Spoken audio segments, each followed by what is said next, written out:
السلام علیکم ناظرین، آج 15 اپریل 2021 فرانسی سفارتخانے نے شہریوں کو پاکستان چھوڑنے کی ہدایت جاری کر دی۔ تفصیلات کے مطابق سنگین خطرات کے پیش نظر فرانسی حکام نے اپنے شہریوں کو خصوصی ہدایت جاری کی ہے۔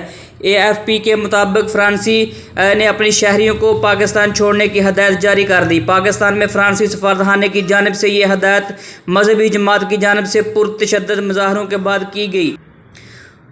فرانسی شہریوں کو ای میل کے ذریعے یہ بتایا گیا کہ اس کے بعد فرانسی مفادات کو سنگین خطرے کی وجہ سے فرانسی شہری اور فرانسی کمپنیوں کو عارضی طور پر ملک چھوڑ دینا چاہیے۔ فرانسی شہریوں کی روانگی موجودہ کمرشل ایئر لائن کے ذریعے انجام دی جائے گی۔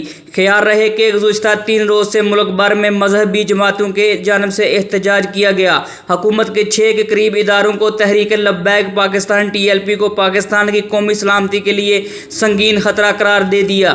TLP کی حالیہ احتجاج کے نتیجے اس میں محکمہ داخلہ Punjab, special branch police, intelligence bureau اور وزارت داخلہ اور خارجہ امور نے TLP کو دہشت گردی کا نیا دور قرار دیتے ہوئے اسے سیاسی تشدد اور قومی سلامتی کے لیے خطرہ قرار دے دیا اور کہا کہ یہ اب حکومتی ریٹ کو تباہ کر رہی ہے۔ اس حوالے سے نجی TV چینل کے پروگرام میں بات کرتے ہوئے وفاقی وزیر داخلہ شیخ رشید نے کہا کہ ہمارے اہم اداروں کی سفارشات کے بعد ہم نے وفاقی کابینہ کو سمری ارسال کی ہے جس میں TLP اور فوری پابندی عائد کرنے کا حکم دیا۔ اس ضمن میں نجی TV داخلہ پنجاب نے تحریک لبیک پاکستان TLP کا نام کالعدم جماعتوں میں شامل کرنے کی سفارش کی ہے۔ ان سفارشات کے بعد چیف سیکرٹری پنجاب جواد رفیق ملک نے اپنا نوٹ وزارت داخلہ کو بھجوایا۔ محکمہ داخلہ پنجاب کی سفارشات نے کہا کہ TLP نے گزشتہ 4 سال میں اپنے غیر قانونی اقدامات سے افراتفری کا ماحول